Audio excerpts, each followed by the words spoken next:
Okay, so what we're going to do is we're going to look at a fetch, decode, execute cycle with all the different components on the CPU in a lot of detail. I mean, you can watch this video as many times as you want, but we're going to go through and show you exactly how the CPU works with all its registers, all its different components, and memory being, we'll treat memory as main memory, we'll treat it like RAM. Okay, so we've got our different buses going to RAM. And then we've got our internal buses on our CPU.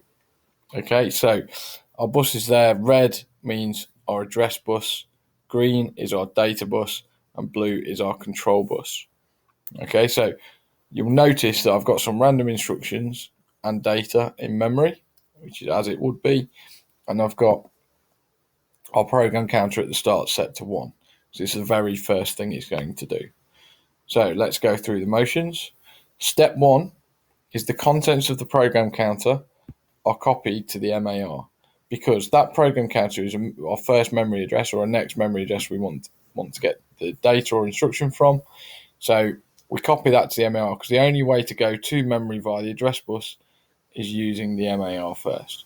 So step 1, program counter copied to MAR. Step 2, the contents of the MAR are sent to memory, but at the same time, I also need to send a signal from our control unit down the control bus. I need to send a read signal. So if you think of memory, whatever memory it is, if you think of memory, if I just receive an address on its own, that won't make a lot of sense. But if I send a control signal down as well, then if it receives read in a memory address, it knows, all right, I need to send the data back down the address bus, down the data bus, sorry. If I receive an address and I receive a write command, it knows I need to get what's on the data bus and put it into that memory location. Okay, so the control signal at the same time as the memory address is quite important for the computer's understanding.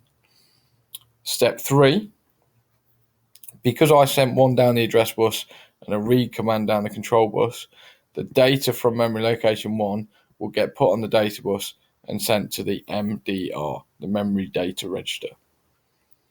Step 4, we copy it into the current instruction register.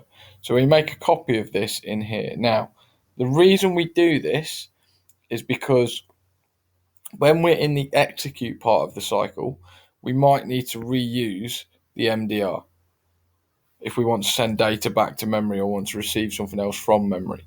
So for that reason, we've got to make a copy of our current instruction, because if we need to ever look at what were we trying to do, or need to remind ourselves what we're executing, we need to do it in the current instruction. So while I'm using assembly style language here where it says like load 5, just bear in mind this would actually just be loads of ones and zeros. Okay, step 5, and this is the end of the fetch part of the cycle. So we're a third of the way through. So it's the end of the fetch part of the cycle. So we would increment the program counter by 1. Okay. Step 5, we're going to do the decode part now. So in decode, we copy the current instruction to the control unit. So we take the current instruction down to the control unit because it's the control unit that will decode it.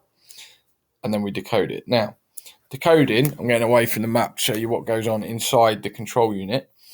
So instruction might say load 5 to us, but in actual, it might be something like this. Okay, just loads of ones and zeros. Now, the way that decode works is it would split those ones and zeros into 3 parts known as the opcode, the addressing mode, and the operand. Okay, so if we move on, see we've split it into these 3 parts. Now, notice the addressing mode is only 1 bit in length. The opcode can be, that's not a set length, it can be longer. It depends on the control unit itself. It depends on the CPU itself because they all have different architectures. And then the blue bit is your operand. That's usually the longest data by quite a bit. So the CU would then look up the opcode. Every computer's got a thing called an instruction set. So you would look up this number in the instruction set and it would tell you, oh, that code there means load, or that code there means add, or that code there means etc., etc. So it would look up that bit of information in the computer's instruction set. Okay, The closest thing I can refer that to, if you've done ASCII, you type in the letter A and it translates it to a binary code equivalent, or vice versa. That's exactly the same thing as the way an instruction set works. So instruction set is a list of unique binary codes that each have an instruction attached to it. You've then got this single bit, which is your addressing mode. So your addressing mode means, as part of the decode part of the cycle, the instruction, this bit of data here, can be one of two things. So it can either be known as immediate addressing, and this is where that is data. So that is just data itself. Or it can be direct addressing, and this is where this refers to an address. So that is either data or a memory address, depending on the instruction. Okay, that's decode. So decode is when I take these ones and zeros, I work out how many bits of my opcode and what does my opcode mean. The 1 and 0, that's my addressing mode. Does that mean that is data or that's a memory location, immediate or direct addressing? And then finally, my operand, which is either going to be a memory location or data. So once I've done that, I've now done both the fetch and decode sections. Now, I reckon I've said here for 95% of exam questions, that's what you need to know. So before you move on and watch the rest of this video, make sure you've wrote loads and loads of notes and you're happy with fetch and decode. The reason being, with fetch and decode, that is 95% of the marks. Okay. Usually, the execute part of the marks is just, you can just simply say something like, then the instruction will be executed. The reason being, all instructions are so different. So the instructions are so different that the execute part of the cycle can be massively varied. So to be honest, if you just want to learn in lots and lots of detail the fetch and the decode part of the cycle, and then you just say, and then the instruction will be executed, that's absolutely fine. Okay, but I'm going to finish as I've started for the higher levels that want to know and have really good understanding of fetch and decode, and you want to know execute. We'll do one example here, but please don't follow the rest of this video if you're not 100% sure on fetch and decode, because they're the sections where the bulk of the marks will be coming from. Okay, so to carry on, the next step, now we're in execute, remember?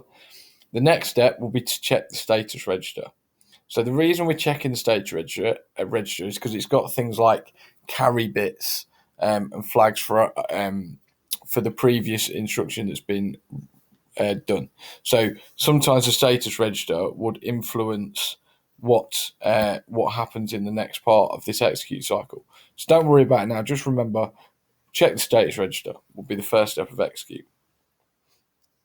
Then step 9, as the instruction has been decoded and we know that it means load memory location 5, the next step will be to put 5 in the MAR, because we know that's what I'm doing. I'm executing, I'm loading memory location 5. And then we do the same thing as we did in fetch. The memory address will go down here and I'll send a read command. Okay, and we know then the next step, hopefully, because remember you were doing this part of the video if you had a good understanding of fetch, would be memory location 5 will go down the data bus to the MDR. And remember, it's got to go to the MDR because that's the point that's connected to the data bus. Now, in fetch, we copied that to the CIR. We won't be doing that, will we? Because it's not an instruction. We're still executing this instruction here. So what we do is we load it into the accumulator. Okay, so the contents of the MDR are loaded into the accumulator. And then we've done it. We've done, at this point, the execute part of the cycle is done. So all that's left to do is, if anything changes to the status register, we update that. And we would also, at this point, just check the interrupt register. All right, we check the interrupt register to see if we need to stop what we're doing and do something else.